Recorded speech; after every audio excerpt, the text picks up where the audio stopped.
Welcome back to Stocklabs for another market recap.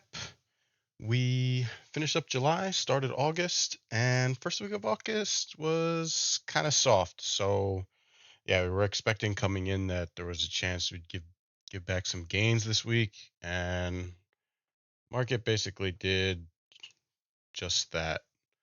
So the weekly performance for indices was Dow was the least volatile, only down 1.13%.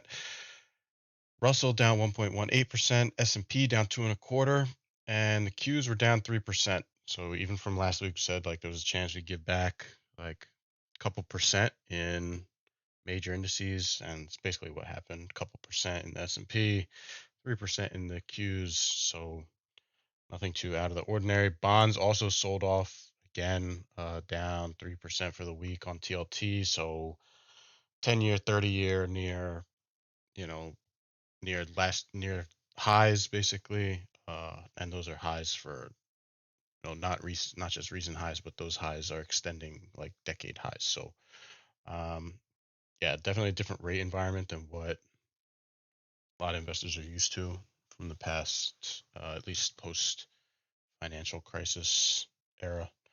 Crude oil had a nice week, up 2.4%. So I think Saudis are talking about extending their cuts more. We have the U.S. dumping the SPR, trying to keep prices down. But I mean, the last several weeks we've seen crude oil moving up pretty steadily. So we'll see how that plays out. Some people calling for $100 oil by maybe fourth quarter this year. So we'll see. Let me go back to leadership stocks for the market. You can imagine these ones didn't do that great. I think we had one. Yeah, Amazon was up 6%. I guess they had earnings that were well received. Netflix was also kind of flattish, up 1.4%. Rest were basically in line with the Nasdaq. At least Microsoft and Google were. Nvidia slightly weaker, down 4%. Meta down 4.7%. Tesla down almost 5%. Apple down 7%. They also had earnings, which probably they wasn't anything bad, but Apple was getting relatively expensive, um, so gave some back on the print. Probably not something that's going to change the overall thesis on Apple that people have been trading off of for years. So um, if we look at industries, the breadth was not particularly great. Generally, it was down across the board. Utilities got whacked, down 3.5% on a median basis. So again, rate environment is tough for these sort of utility dividend plays. Tech was down 2.4%. This is basically in line with the Nasdaq, slightly better actually. So the median tech stock held up even though the Nasdaq was trading down. Healthcare down 2%, underperformer steadily. Basic materials, even with crude oil up, material stocks down 1%, consumer down 1.2, financials down 1.2, kind of the same everywhere. Industrials down 7/10, not too bad. Services up one or down one. Um, just general weakness across the board with a couple of them sticking out to the downside. As far as leadership sectors, we didn't have any. Ignore this drugstores. There's a split in here that is not adjusted for yet. So we don't have any sectors up 5% for the week. We have a couple that are down 5%, but these tend to be okay. Airlines have been weak with the crude oil ramping up. Uh, these sort of spec bios are generally volatile. Solar down 5%, so alt energy stuff. We've got some semiconductors showing up here near the, as some of the weaker sectors in the market, which is not not a great sign. And we've got gold and silver. I mean, we're still, I mean, this is not 5%, but um, in general, there was weakness across the board. Let's just say that. As far as by breadth by market cap, we've got $1 to $5 billion stocks down 1.2%. Kind of better than better than the S&P, but that's kind of what the Russell was down. 5 to 10 billion, 5 to 10 billion, down 1.45%, so slightly worse than the Russell. 10 to 50 billion, down 2%, so kind of in line with the S&P. 50 to 100 billion is down 1.7%, more or less the same story, kind of just in line market perform. And 100 billion market cap plus down 1.9%, so very slightly better than the S&P and better than NASDAQ. So, I mean, overall, breadth-wise, nothing really sticks out.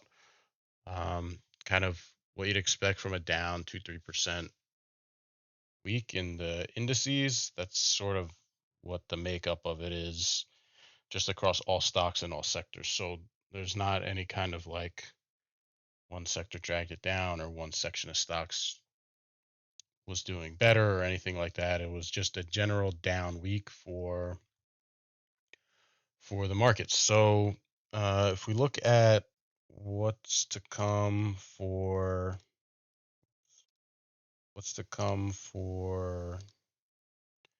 this week. Okay, Stocklabs has a decent amount of stuff rated bullish here. So we've got biotech, LABU. We've got this meme ETF. We've got European shares, banks, Mexico, gold miners, treasuries bearish. So if treasuries stay bearish, I mean, it's going to be tough, especially for sort of the high flying tech stocks. Got South Korea bullish. We've got, this looks like software plays. I don't know exactly what the difference between IGV is and some of the other tech ETFs. Emerging markets are bearish, and consumer discretionary is bullish. So in general, this looks pretty optimistic for this week. We'll check the other side of the screen for downside expectations. Inverse Bitcoin is bearish, so I guess Bitcoin should be bullish this week. Gold miners, GDXU, I think is a bull ETF. I forget. We've got commodity index is bearish. That will definitely give a boost to stocks if commodities back off some and sort of dampen inflation expectations, at least short term. Ultra short silver is bearish, so bullish silver this week. And SOX is bearish, so semiconductors should be bullish this week too. So I think overall, I mean, you had a more or less vanilla down week in the market to start August. I would think that to start the second week, you see a little bit of follow through, maybe Monday into Tuesday, and then most likely the dip buyers will come in and try to mount some kind of um, continuation of the overall trend for this year that's been up. So, yeah, I would look for some soft start to the week, and then whether it closes strong, I don't know, but definitely there will be some, at the worst, choppy action to finish the week, but definitely back and forth.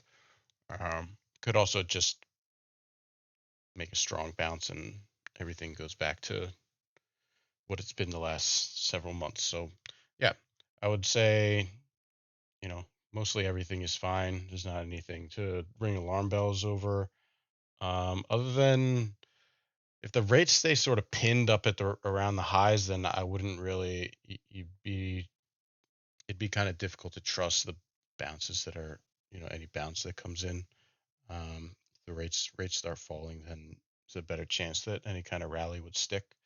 So that would be the only thing I'd keep an eye on short term. Other than that, yeah, it's all good. It's still summer trading. Got basically another month till Labor Day, and yeah. So that's all from me. We'll be back next week, see how everything's going, and talk to you later. Bye.